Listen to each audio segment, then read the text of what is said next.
the woman who stepped off the afternoon stagecoach into Salt Lake City, Utah Territory, in the summer of 1867 had eyes like cornflowers and a bruise that covered half her face in shades of purple and yellow. Natalie Thompson clutched her carpetbag so tightly her knuckles had gone white, and when the driver offered his hand to help her down, she flinched before accepting it. The town bustled around her with the sounds of hammers on wood, horses snorting, and men calling to one another as they went about their business building this growing settlement at the foot of the Wasatch Mountains. Vincent Bailey had been leaning against the post outside the general store when he saw her. He had been waiting for his mail-order bride for 3 weeks, ever since her letter had arrived saying she would be on the next stage. He was a tall man of 26 with sun-bronzed skin and dark hair that always seemed to need cutting.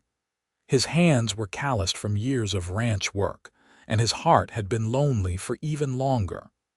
When he saw that bruise on her face, something cold and hard settled in his chest. He walked toward her slowly, not wanting to startle her the way the stage driver had. She noticed him approaching and straightened her spine, lifting her chin despite the obvious pain the movement caused her. Up close, he could see the bruise was fresh, maybe only a few days old, and there were faint marks on her wrists that looked like fingerprints. "Miss Thompson?" he asked, keeping his voice gentle. "Yes," she said, her voice barely above a whisper. "You must be Mr. Bailey." He nodded, then gestured to her face, his jaw tightening. "Who did that to you?" She looked away, shame coloring what parts of her face were not already discolored. "The man who arranged my passage here. He was the brother of the woman who ran the boarding house where I worked in Philadelphia. When he learned I was leaving to marry a stranger out west, he said I was throwing myself away. He tried to convince me to stay. When I refused, he became angry." Vincent felt rage building inside him like a summer storm. He took a slow breath, then said the words that would change both their lives. "That man will never touch you again." She met his eyes then, and he saw hope flicker there, tentative and fragile as a candle flame in the wind. "You do not have to marry me," she said. "I understand if this changes things. I am damaged goods now." "The only thing damaged was his good sense when he decided to lay hands on you," Vincent said firmly. "If you still want to marry me, Miss Thompson, I would be honored, but I will not rush you. You have had a long journey and been through something terrible. Let me show you around town, get you settled at the boarding house, and we can talk about everything else tomorrow." Relief washed over her face so completely that Vincent knew he had made the right choice. He offered his arm, and after a moment's hesitation, she took it. Her hand trembled slightly where it rested on his forearm, and he could feel how thin she was even through the layers of her traveling dress. Salt Lake City was growing fast in 1867. The Transcontinental Railroad was pushing westward, and though it had not yet reached the city, everyone knew it was coming. Buildings were going up on every corner, and the population swelled daily with newcomers seeking opportunity in the mountain valleys. Vincent led Natalie down Main Street, pointing out the various establishments. The general store where he bought supplies, the church where services were held on Sundays, the restaurant run by a widow named Mrs. Chen, who made the best apple pie west of the Mississippi. "My ranch is about an hour's ride north of here," Vincent explained as they walked. "It is not much yet, just a small house and barn, but I have good grazing land and a creek that runs year-round. I have been building it up for the past 3 years, ever since I mustered out of the army." "You were a soldier?" Natalie asked. "Yes, madam, during the war. I saw enough fighting to last me a lifetime, so I came out here looking for peace and quiet." He glanced at her. "What about you? Your letter said you worked at a boarding house." "Yes, since I was 16. My parents died of fever, and the woman who owned the house took me in.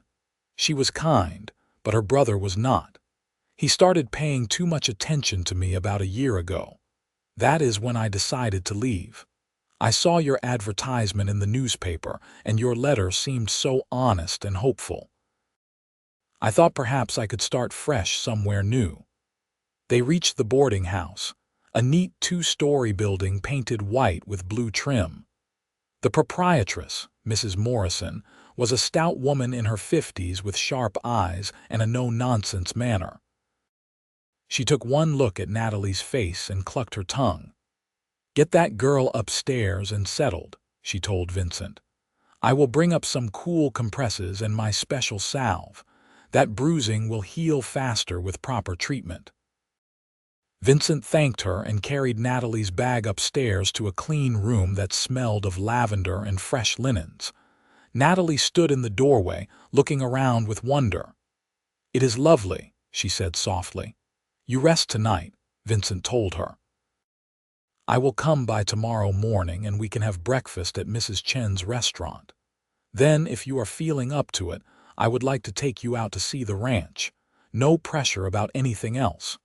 I just want you to see where I live, see if you think you could be happy there."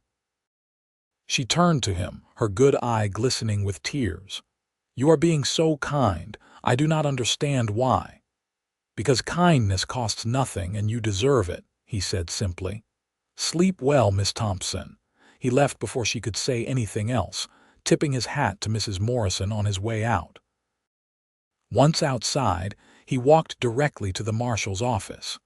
Marshal Tom Reed was a friend, a former soldier who had served in the same regiment as Vincent during the war. "Tom, I need you to write something down for me," Vincent said as he entered the office. Tom looked up from the paperwork spread across his desk. "What kind of something?" "A formal complaint. There is a man in Philadelphia, name of Harlan Kent, who attacked my intended bride before she left to come here. I want it on record. If he ever shows his face in Utah territory, I want him arrested." Tom raised his eyebrows but picked up his pen. "Tell me everything." Vincent recounted what Natalie had told him, and Tom wrote it all down in his careful hand. When he finished, he looked up at Vincent with concern. "You sure you want to marry a woman you just met, especially after something like this?" "She might have troubles, Vincent. This kind of thing can mark a person." "We all have troubles, Tom. The war marked us, did it not? But we keep going." "She is brave enough to travel halfway across the country to start over. That takes courage. I respect that." Tom nodded slowly. "Fair enough. I will file this report. And Vincent, you are a good man." Vincent left the marshal's office and headed to the stable where he kept his horse. The sun was setting behind the mountains, painting the sky in shades of gold and crimson. He rode out to his ranch, his mind full of thoughts about the woman with the bruised face and frightened eyes. His ranch was modest, just as he had told Natalie. The house was one story, built from logs he had cut himself, with a stone fireplace and 2 bedrooms. It was not fancy, but it was solid and warm, and he had built it with his own 2 hands. The barn was newer, and he had 6 horses and a few head of cattle. He planned to expand the herd once he had help running the place. That night, he lay in bed and thought about Natalie. He had written to her because he was lonely, because he wanted someone to share his life with, someone to help build something lasting out here in this wild territory. Her letters had been thoughtful and well-written, full of small observations about life that made him smile. She had a good heart, he could tell that much from her words. And now, seeing her in person, seeing her courage despite her fear, he found himself already half in love with her. But he would go slowly. She needed time to heal, time to learn to trust again. He would give her that time, no matter how long it took. The next morning, he rode back into town at dawn. He cleaned up at the public bathhouse, shaved carefully, and put on his best shirt and vest. Then he went to Mrs. Chen's restaurant and ordered breakfast, settling at a corner table to wait. Natalie arrived right at 8 o'clock, as they had agreed. She wore a simple green dress that brought out the color of her eyes, and she had arranged her hair to partially hide the bruising. Mrs. Morrison's treatments must have helped because the swelling had gone down considerably overnight. Vincent stood as she approached, pulling out her chair. "Good morning, Miss Thompson. Did you sleep well?" "Better than I have in weeks, thank you." She settled into the chair, placing her hands in her lap. "Mrs. Morrison is very kind. She sat with me last night and told me stories about Salt Lake City, about how much the town has grown in the past few years." "It is a good place," Vincent agreed. "Lots of opportunity for people willing to work hard."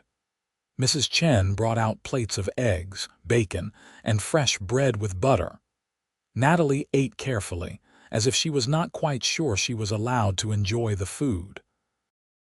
Vincent made casual conversation, telling her about his ranch, about his plans for the future. He wanted to raise horses primarily, he explained, training them for ranch work and selling them to the nearby settlements. "I have always loved horses," Natalie said, her face lighting up. At the boarding house in Philadelphia, there was a stable nearby.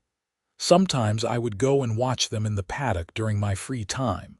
The stable master's wife taught me how to feed them apples, how to brush their manes. "Then you will like the ranch," Vincent said with a smile. "I have 6 horses right now, all of them friendly. I can teach you to ride if you would like." Her eyes widened. "Really? I always wanted to learn, but there was never an opportunity." "Out here, riding is not just a luxury, it is necessary.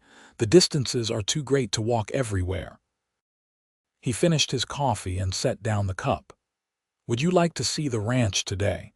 I brought the wagon so the ride would be more comfortable." She nodded eagerly. "Yes, please. I would very much like to see it." They finished breakfast and Vincent paid Mrs. Chen, complimenting her on the food as always. Then he helped Natalie up into the wagon seat and climbed up beside her. The morning was already warm, promising a hot afternoon, but a breeze came down from the mountains, carrying the scent of pine and sage. As they rode north out of town, Natalie seemed to relax. She looked around at the landscape with interest, taking in the wide valley with its patchwork of farmland and the dramatic mountains rising in the east. The Wasatch Range was beautiful in the morning light, all sharp peaks and deep shadows. "It is so different from Philadelphia," she said. "There, everything is crowded and noisy, always smoke from the factories. Here, the air is so clean it almost hurts to breathe." "You get used to it," Vincent said, "and then you can never imagine living anywhere else. There is a freedom out here, space to breathe and grow. That is why I came. After the war, I needed room to sort myself out." "What was it like?" she asked tentatively. "The war, I mean, if you do not mind speaking about it." Vincent was quiet for a moment, considering. He did not usually talk about those years, but something about Natalie made him want to be honest. "It was terrible," he said finally. "I was at Gettysburg, saw friends die in ways no one should have to see. When it was over, I knew I could not go back to my family's farm in Ohio. Too many ghosts, too many memories, so I came west looking for a fresh start." "I understand," she said softly. "Sometimes the past is too heavy to carry. You have to set it down somewhere and walk away."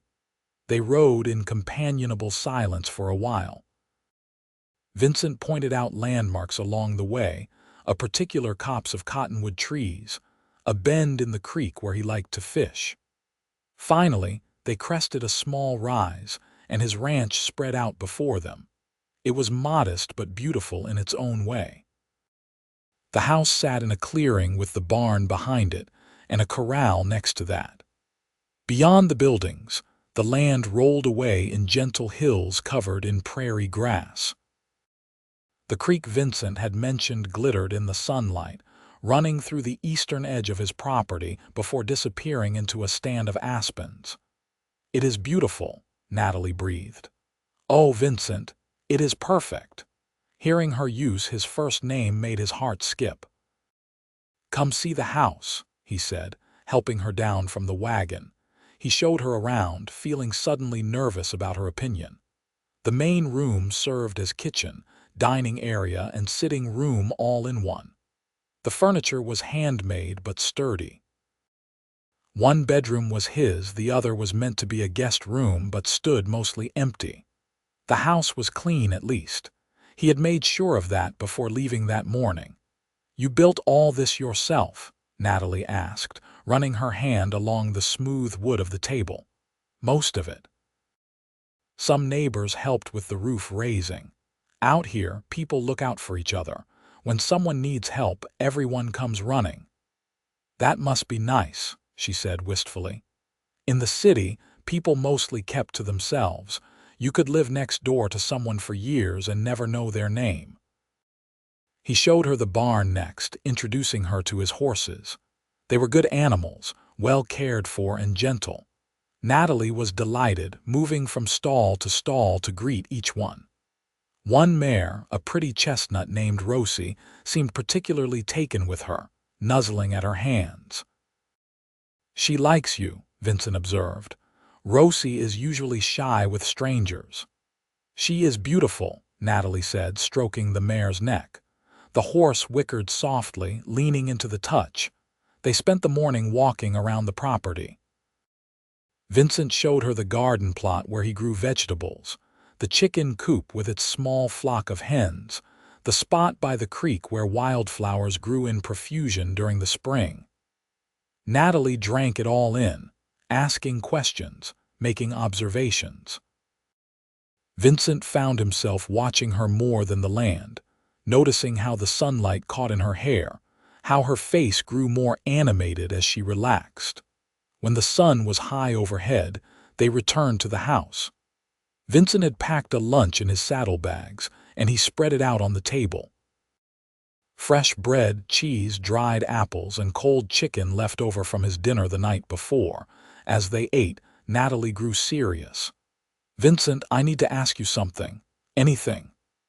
Why did you decide to marry someone you had never met? A man like you could have your pick of women here. Why send away for a stranger? He thought about how to answer. I could lie and say there are not many women out here, which is true enough. Or I could say I am too busy with the ranch to go courting, which is also true. But the real reason is that I wanted someone who understood what it meant to start over. Most of the women here, they either grew up on ranches or they came with their families. They have roots and history. I wanted someone who was making a new beginning, same as me. Someone who would see this place and these possibilities the way I do, without the weight of expectations or the shadow of the past. But I have shadows, Natalie said quietly. What happened with Harlan, that is not my only burden. My parents' death, the years of scraping by on the charity of others, never being quite good enough or clean enough or proper enough. I bring all of that with me. We all have shadows, Vincent said. The question is whether we let them define us or whether we step into the light anyway. He reached across the table and carefully took her hand, giving her plenty of time to pull away if she wanted. She did not. Natalie, I know we just met. I know there is much we still have to learn about each other, but I would like to try.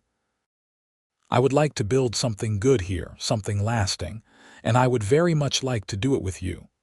Tears spilled down her cheeks. I am afraid, she whispered. What if I am not strong enough? What if the nightmares never stop?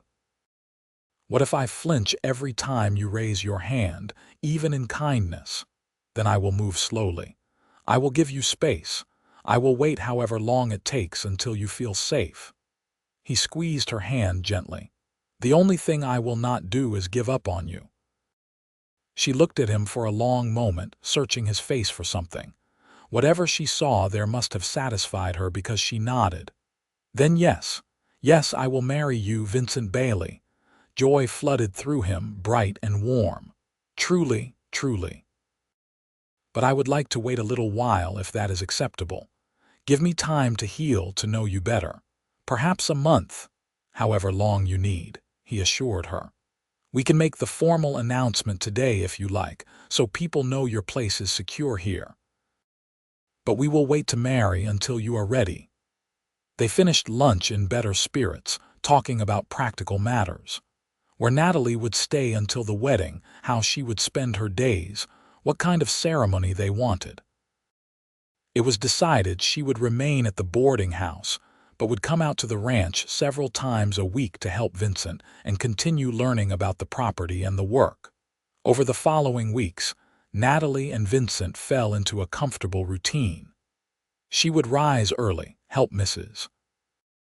Morrison with the morning chores at the boarding house, then Vincent would come to collect her. They would spend the day at the ranch, working side by side. He taught her to gather eggs from the chickens, to tend the vegetable garden, to recognize which plants were useful and which were poisonous.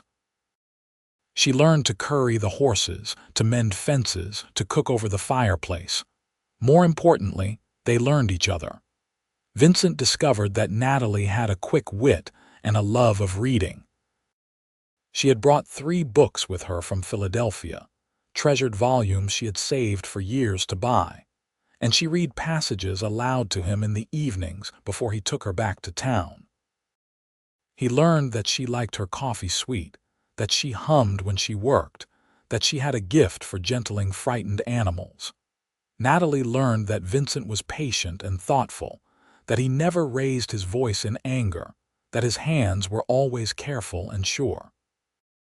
She learned that he liked to watch the sunrise, that he had fought at Gettysburg and still had nightmares sometimes, that he whistled when he was in a particularly good mood. She learned that, when he smiled at her, really smiled with his whole face, it made her heart flutter in a way that was both frightening and wonderful. The bruise on her face faded from purple to yellow to green and finally disappeared altogether. The flinching decreased, though it did not vanish entirely. Sometimes Vincent would move too quickly, and she would tense, unable to help herself. But he never seemed bothered by it. He would simply slow down, speak softly, give her space to breathe and remember she was safe. One afternoon, about 3 weeks after her arrival, they were in the barn together. Vincent was showing her how to properly clean and oil a saddle, explaining that leather needed regular care to stay supple in the dry mountain air.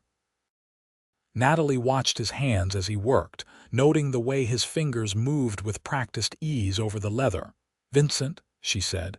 "Yes, may I ask you something personal?" He looked up, meeting her eyes. "Always. Have you ever been in love before?"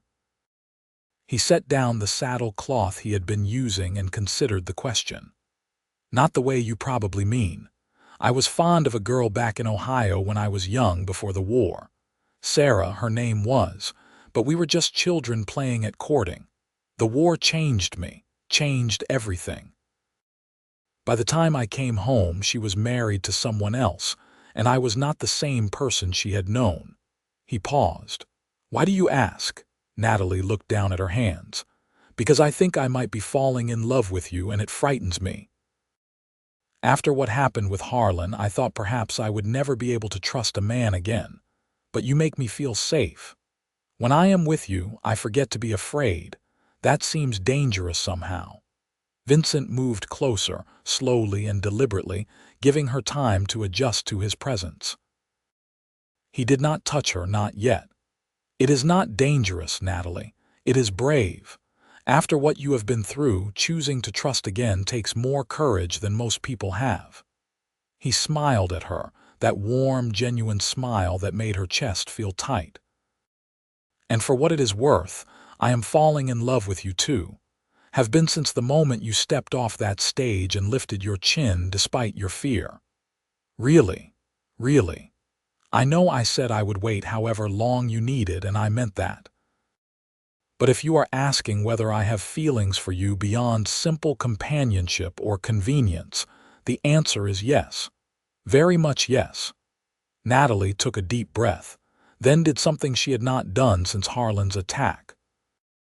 She reached out and touched Vincent's face, her fingers gentle against his cheek. He held very still, letting her explore at her own pace. His skin was warm and rough with stubble, and she could feel the tension in his jaw as he kept himself carefully controlled.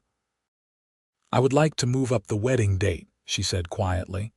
"If that is acceptable to you." His eyes darkened with emotion. "Are you sure? I do not want you to feel rushed, I am sure.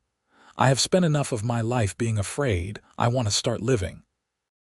She smiled at him, feeling the expression stretch across her face in a way that felt both strange and wonderful. "I want to marry you, Vincent. Soon." He covered her hand with his own, turning his head to press a kiss to her palm. It was the first kiss they had shared, chaste and sweet, and it sent warmth flooding through her entire body. "Then let us go tell Mrs. Morrison to start planning a wedding," he said. They married on a bright Saturday morning in late August. The ceremony was held at the small church in Salt Lake City, with Marshall Reed standing as Vincent's witness and Mrs. Morrison as Natalie's. A surprising number of townspeople came to watch, curious about the mail-order bride and the quiet rancher who had won her heart.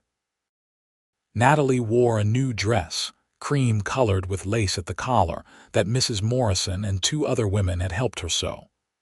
Vincent wore his best suit, his hair neatly combed, looking nervous and proud in equal measure.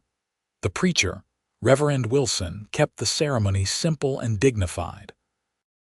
When it came time for the vows, Vincent's voice was steady and sure as he promised to love, honor, and protect Natalie for all the days of his life. Natalie's voice trembled slightly as she made the same promises, but she did not falter. When Reverend Wilson pronounced them husband and wife, Vincent kissed her softly, respectfully, and the small crowd applauded. There was a celebration afterward at Mrs. Chen's restaurant. The widow had outdone herself, preparing a feast that included roasted chicken, fresh vegetables, and 3 different kinds of pie. People came up to congratulate the newlyweds, to shake Vincent's hand and kiss Natalie's cheek. It was overwhelming, but in a good way, and Natalie found herself laughing, genuinely laughing, for the first time in longer than she could remember. As the afternoon faded into evening, Vincent helped her into the wagon and they rode out to the ranch together. The sun was setting behind the mountains, painting everything in shades of gold and amber. Natalie leaned against her new husband's shoulder, feeling content and nervous all at once. "Are you tired?" Vincent asked as they pulled up in front of the house. "A little," she admitted. "It has been a long day, but a good one." He helped her down from the wagon and carried her bag inside. The house looked different somehow, more like a home now. There were fresh wildflowers in a jar on the table, and the floors gleamed from a recent scrubbing. Vincent had clearly been preparing for her arrival. "I moved my things to the smaller bedroom," he said, setting down her bag. "I thought you might want the larger one, at least until you are comfortable with me. I do not expect anything tonight, Natalie, or any night until you are ready." "We have all the time in the world." Gratitude and something warmer flooded through her. She turned to face him, taking in the sight of this good man who had shown her nothing but kindness and patience. "Vincent Bailey, do you know what I think?" "What do you think, Mrs. Bailey?" The sound of her new name on his lips made her smile. "I think I am the luckiest woman in all of Utah Territory." He laughed, the sound rich and genuine. "Well, that makes 2 of us feeling lucky then." They stayed up late that night, sitting by the fireplace and talking. Vincent told her more stories about his time in the army, about the friends he had made and lost. Natalie spoke about her childhood before her parents died, about the happy memories she had almost forgotten in the years of hardship that followed. They discovered they both loved thunderstorms, both preferred coffee to tea, both dreamed of traveling someday to see the ocean. When exhaustion finally claimed them, they parted with a chaste kiss at the hallway that led to the bedrooms. Natalie went to the larger room, changed into her nightgown, and slipped between clean sheets that smelled of sage and sunshine. She lay in the darkness, listening to the unfamiliar sounds of the ranch, the crickets singing, the wind in the eaves, the distant call of an owl. And for the first time since leaving Philadelphia, she felt truly safe. The next morning, she woke to the smell of coffee and bacon. She dressed quickly and emerged to find Vincent cooking breakfast, still in his nightshirt and trousers, his hair tousled from sleep. He looked so domestic and handsome that it made her breath catch. "Good morning, wife," he said with a grin. "Good morning, husband," she replied, testing out the word. It felt right. They fell into the rhythms of married life with surprising ease. Natalie took over most of the cooking and household tasks, freeing Vincent to focus on the ranch work. But they always made time to work together too, riding out to check on the cattle, mending fences side by side, sitting together in the evenings to read or talk or simply enjoy each other's company. Natalie bloomed like a flower given water after a long drought. The fear that had haunted her eyes when she first arrived gradually faded, replaced by contentment and growing confidence. She learned to ride properly, graduating from the gentle Rosie to a spirited gelding named Thunder that Vincent had been training. She learned to shoot a rifle well enough to hit a target at 30 paces, a necessary skill in a territory where predators, both animal and human, were a real threat. Vincent, for his part, found himself happier than he had been in years, maybe ever. Coming home to Natalie's smile, to a warm meal and gentle conversation, filled a hole in his life he had not fully acknowledged until it was gone. He loved watching her grow more comfortable in her skin, loved the sound of her laughter, loved the way she looked at him with trust and affection. The physical side of their marriage developed slowly but naturally. It started with small touches, hands brushing as they worked together, his arm around her shoulders as they sat by the fire, her fingers combing through his hair when he came in dusty from the fields. Then came longer kisses, the kind that left them both breathless and wanting. And finally, on a cool night in late September, 6 weeks after their wedding, Natalie came to Vincent's room instead of her own. He was sitting up in bed, reading by lamplight, when he heard the soft knock. "Come in," he called, thinking she needed something. The door opened, and Natalie stood there in her nightgown, her hair loose around her shoulders. "I do not want to sleep alone anymore," she said simply. Vincent set aside his book, his heart pounding. "Are you certain?" "I am certain."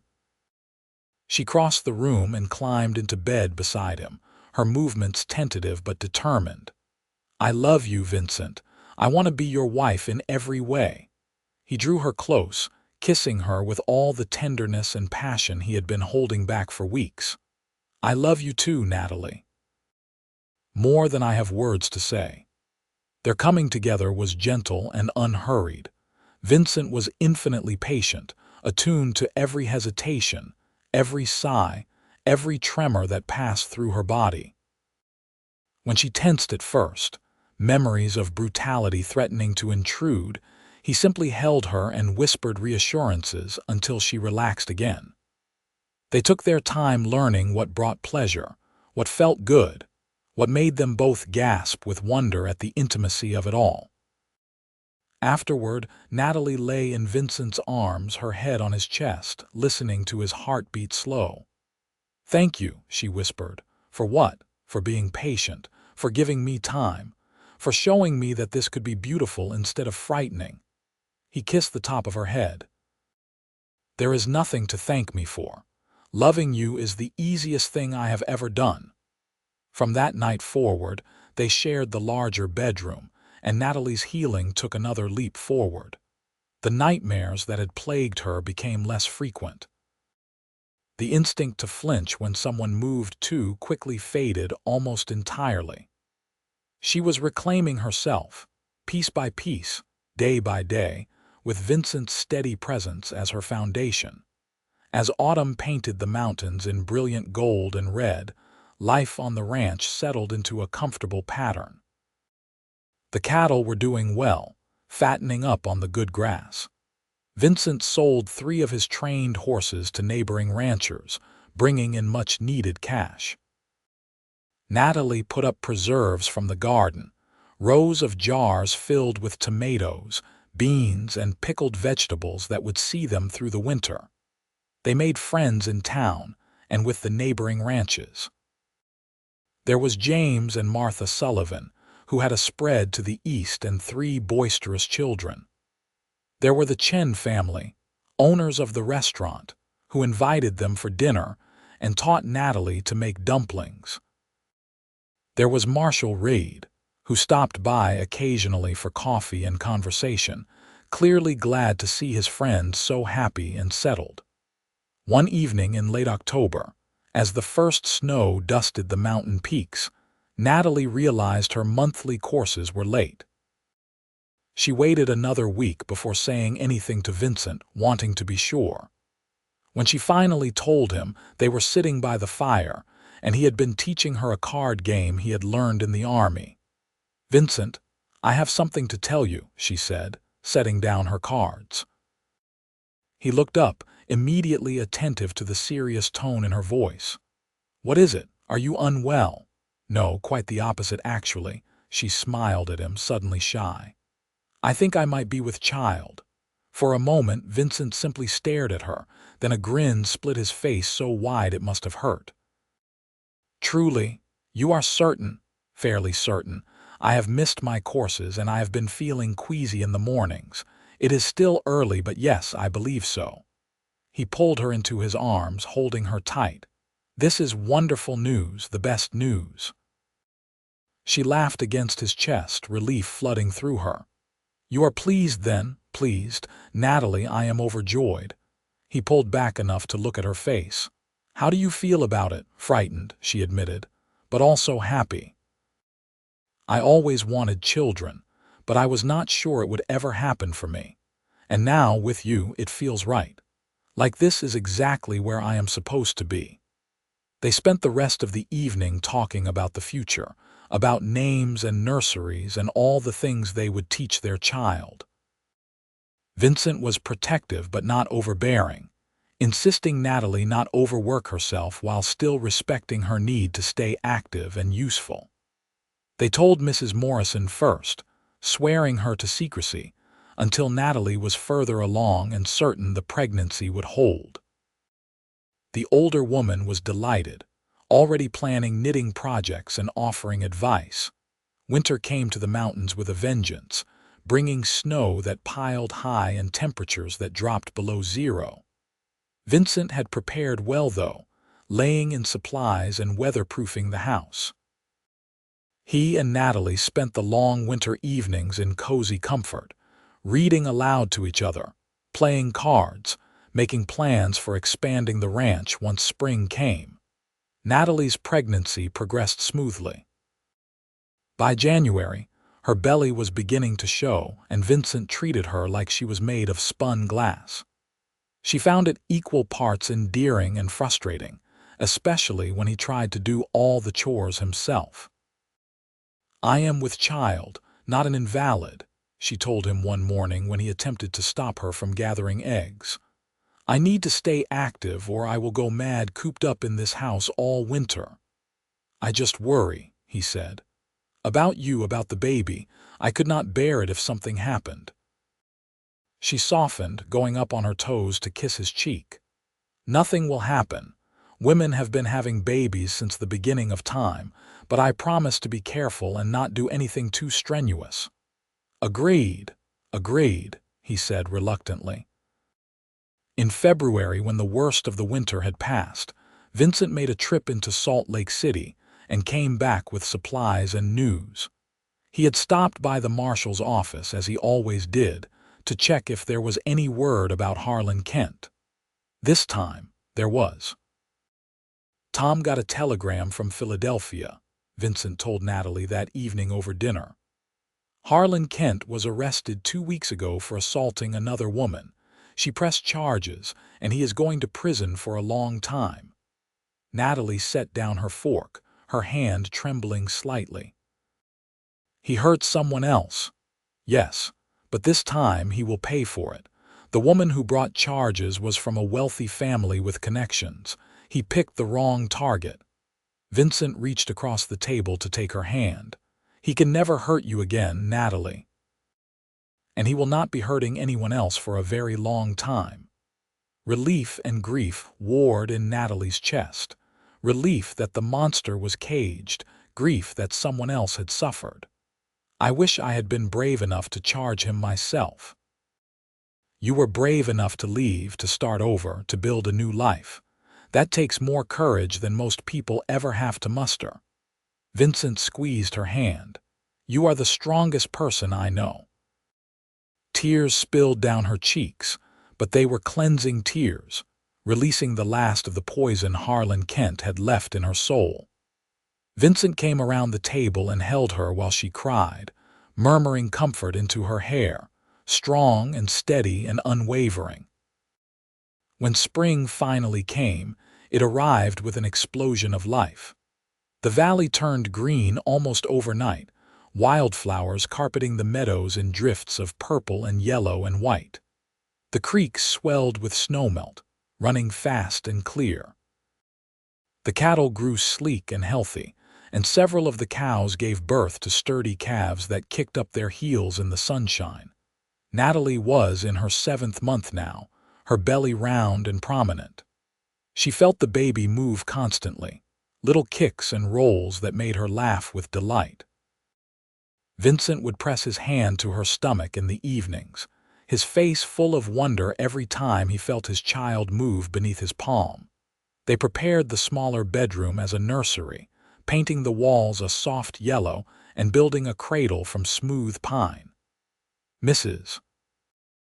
Morrison and Martha Sullivan threw a party for Natalie, inviting the women from town and nearby ranches. They brought gifts, tiny clothes and soft blankets and handmade toys. It overwhelmed Natalie in the best way, this outpouring of community and support. She was not alone anymore. She had friends, family, a place where she belonged. In early June, on a warm morning when the mountains were purple against a brilliant blue sky, Natalie's pains began. Vincent rode hell for leather into town to fetch the midwife, Mrs. Anderson, a capable woman who had delivered most of the babies in the territory. She arrived at the ranch calm and unhurried, sending Vincent to boil water and tear sheets while she examined Natalie.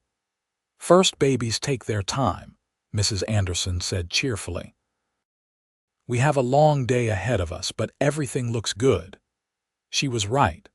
The labor was long and exhausting, stretching from morning into evening.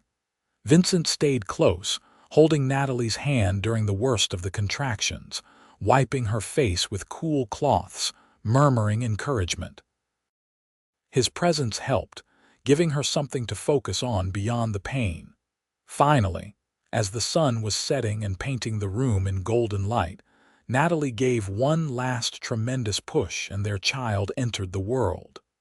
The baby's cry was strong and lusty, and Mrs. Anderson laughed as she cleaned the infant and wrapped it in a soft blanket. You have a son, she announced, placing the baby in Natalie's arms. A fine, healthy boy. Natalie looked down at the tiny face, the dark hair. The eyes squeezed shut against the brightness of the world and fell instantly, completely in love. Vincent sat beside her on the bed, his arm around her shoulders, staring at his son with an expression of such wonder and joy that it made Natalie's heart ache. He is perfect, Vincent whispered. You did so well, Natalie. You are amazing. We made him, she said softly. This little perfect thing, we made him together. They named him Samuel after Vincent's father, with the middle name Thomas in honor of Marshall Reed. Little Samuel was a good baby, nursing well and sleeping in reasonable stretches. Vincent was completely besotted, holding his son every chance he got, talking to him in a soft voice about horses and ranches, and all the things they would do together when Samuel was older. The summer passed in a blur of sleepless nights and precious moments. Natalie recovered her strength gradually, while Vincent took on more of the household tasks without complaint. Friends and neighbors came to visit, bringing food and congratulations. Marshall Reed brought a hand-carved rattle. The Sullivans brought clothes their own children had outgrown. Mrs. Morrison knitted enough blankets to last Samuel through several winters. By autumn, Natalie was fully healed and Samuel was growing like a weed, his cheeks round and healthy, his laugh a constant source of delight. Life on the ranch had expanded to accommodate this new addition, and somehow that made everything better, richer, more full of meaning. One evening, as they sat on the porch watching the sun set while Samuel dozed in Natalie's arms, Vincent said, "Do you remember the day you arrived? When you stepped off that stage?" "Of course," Natalie said. "I was so frightened. I thought my life was over, that I had made a terrible mistake." "I remember thinking you were the bravest person I had ever seen," Vincent said. "Standing there with that bruise on your face, chin up, ready to face whatever came next. I knew right then that I wanted to spend my life with you." She leaned into his shoulder, feeling the solid warmth of him, the steady beat of his heart. "I remember you said something that day, something that changed everything for me." "What did I say?" "You said, 'That man will never touch you again,' and I believed you. For the first time in so long I felt safe. You saved me, Vincent." "No," he said firmly but gently. "You saved yourself. You were the one who got on that stage, who traveled halfway across the country, who chose to trust again despite everything. I just had the incredible good fortune to be here when you arrived." Natalie smiled, shifting Samuel to her other arm.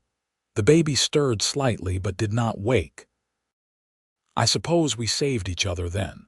You were lonely, I was frightened. We both needed someone to remind us that life could be good again." "It is more than good," Vincent said. "It is everything I ever wanted but did not know how to ask for." They sat in comfortable silence as the stars began to appear, one by one, in the darkening sky. Somewhere in the distance, a coyote howled, and the horses nickered softly in the barn. The mountains loomed against the horizon, ancient and unchanging, and Natalie felt a bone-deep sense of belonging that she had never experienced before. This was home. This ranch, this man, this child. This life they were building together from hard work and hope and love. Everything that had come before, all the pain and fear and hardship, had led her to this moment. And she would not change a single thing because this, right here, was worth every hard mile of the journey. The years rolled forward, bringing changes and challenges and joys in equal measure. The ranch prospered as Vincent's reputation for training quality horses spread throughout the territory. They expanded the herd, built a larger barn, hired a hand to help with the heavier work. Samuel grew from a baby into a sturdy toddler with his father's dark hair and his mother's blue eyes, always underfoot, always curious about everything. When Samuel was 3, Natalie became pregnant again.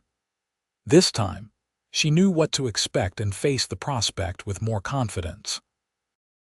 Their second child, a daughter they named Rose, was born in the spring of 1872. She had red hair like neither parent, which Mrs. Anderson said sometimes happened, a gift from some distant relative. Rose was more temperamental than Samuel had been, quick to cry but also quick to laugh, keeping her parents on their toes. Through it all, Vincent and Natalie's love deepened and matured. The passion of those early days settled into something steadier but no less powerful. They were partners in every sense, working together to build their life, supporting each other through difficulties. celebrating the victories large and small. In 1873, the railroad finally reached Salt Lake City, transforming the isolated mountain town into a true hub of commerce and travel. It brought new opportunities and new challenges. More people flooded into the territory, land prices rose, and the wild frontier began to tame. But the ranch remained a constant, a place of peace and purpose where their family could thrive. Samuel started school in town when he turned 6, riding in with Vincent several times a week. He was a bright child, taking after his mother in his love of reading. Rose, meanwhile, was clearly going to be a horsewoman, fearless from the moment Vincent first set her on a pony at age 3. One day in the summer of 1875, 8 years after Natalie had arrived in Salt Lake City with a bruised face and a terrified heart, she stood on the porch of their ranch house and surveyed the scene before her. Vincent was in the corral with Samuel, teaching the boy to rope a fence post. Rose was playing in the dirt nearby, her dress already a lost cause but her laughter ringing clear in the air. The mountains rose in the distance, purple in the afternoon light, and the valley spread green and gold in every direction. She thought about that younger version of herself, stepping off the stage with no idea what awaited her. If she could go back and tell that frightened girl what her life would become, would she believe it? Would she have believed that the tall stranger watching her with concern would become the love of her life? That his gruff promise would prove absolutely true, that Harlan Kent would never touch her again, that she would be safe and loved and happy? Probably not. But that was the beautiful thing about hope. You did not have to believe in it completely. You just had to believe enough to take the next step, and then the next, until one day you looked around and realized you had walked all the way into a beautiful future you never saw coming. "Mama, watch me," Samuel called, successfully looping his rope over the post. "I see you, sweetheart. That was perfect," she called back. Vincent looked up and caught her eye, giving her that smile that still made her heart skip even after all these years. She smiled back, placing a hand on her belly where their third child grew, a secret she had confirmed just that morning and had not yet told him. She would tell him tonight, she decided, when the children were asleep and they had their quiet time by the fire. For now, though, she simply stood and watched her family, these precious people she loved more than her own life. The sun was warm on her face. The breeze carried the scent of sage and wildflowers, and her heart was full to bursting with gratitude for this wild, wonderful, unexpected life she had stumbled into. She had come to Utah Territory as a frightened woman fleeing from violence, and she had become someone strong and capable and loved. She had arrived broken, and Vincent's patient, steady love had helped her heal. But more than that, she had found her place in the world, her purpose, her home. That evening, after dinner, and after the children had been bathed and tucked into bed, Natalie and Vincent sat together on the porch as they often did. The stars were brilliant overhead, the Milky Way a river of light spanning the sky. Vincent had his arm around her and she leaned into his warmth, feeling safe and cherished. "Vincent," she said softly. "Yes, love, we are going to need to add another room to the house." He looked down at her, confused for a moment, then understanding dawned in his eyes. "Another baby." She nodded, watching his face light up with joy. "That is wonderful news. When? I think sometime in late winter or early spring. Are you happy?" Happy does not begin to cover it. He kissed her deeply, then rested his forehead against hers. "Every day with you is a gift, Natalie." "Every single day." "For me too," she whispered. "I love you so much. I love you too, more than words can say." They sat together under the stars, planning and dreaming about the future.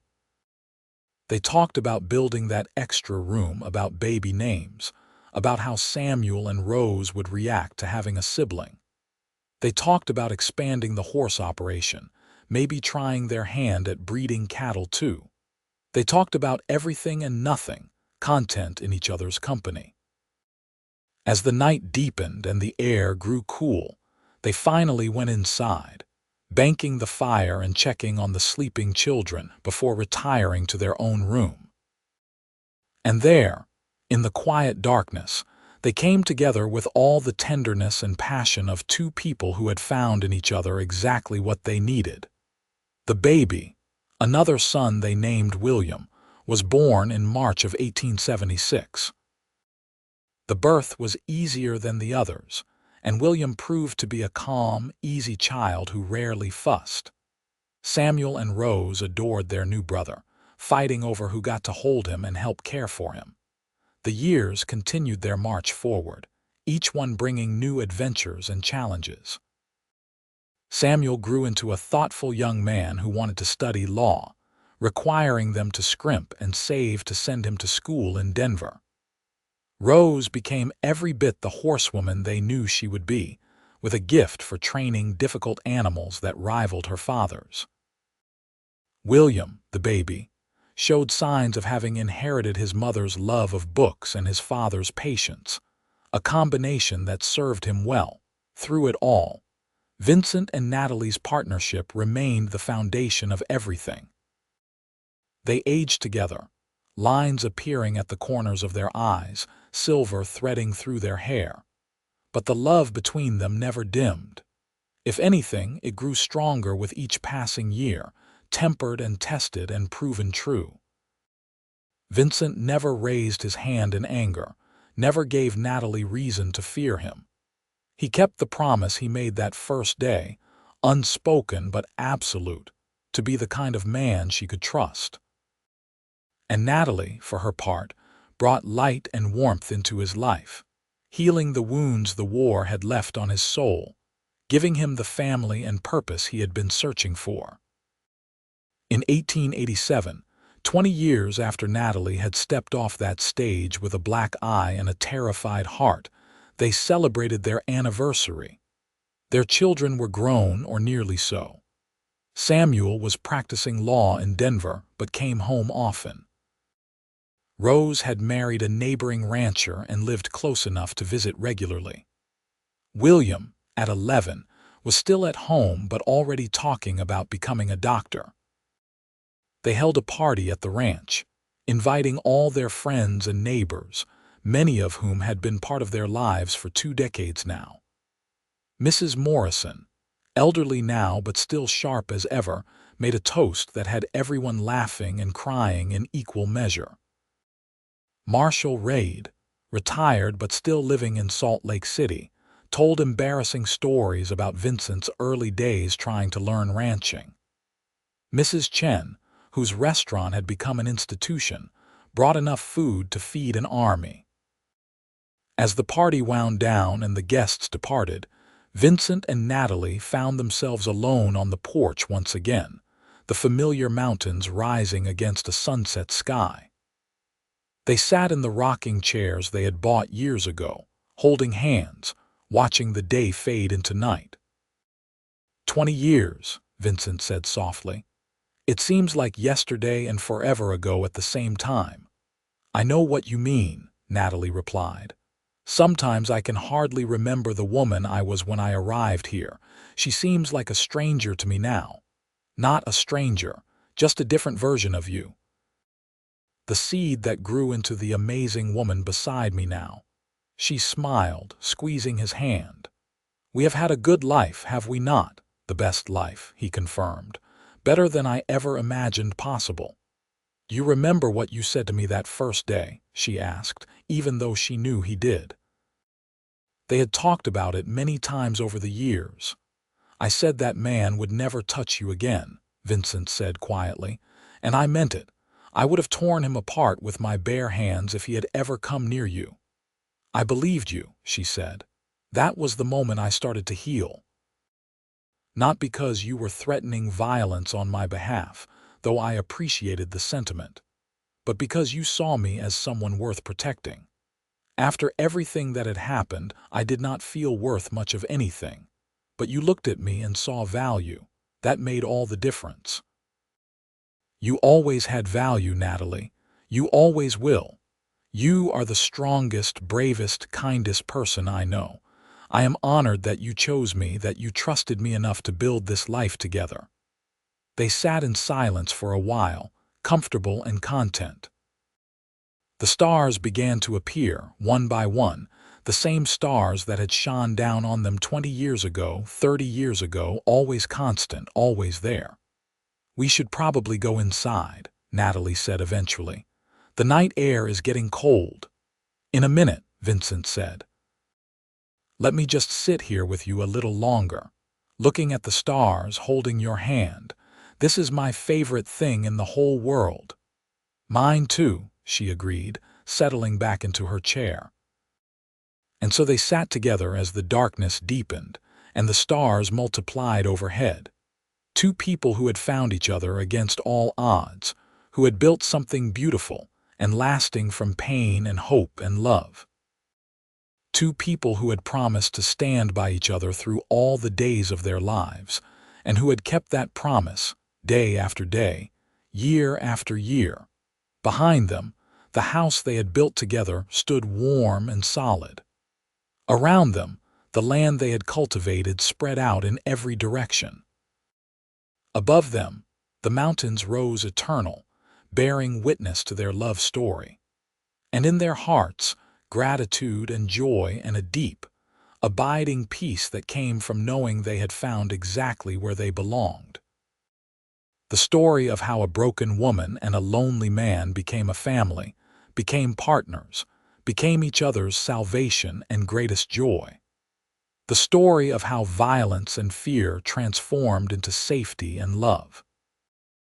The story of a promise kept, a life built, and a love that would endure until their last breath and beyond. In the years that followed, they watched their children build their own lives, welcomed grandchildren with open arms, and continued to tend their ranch with care and dedication.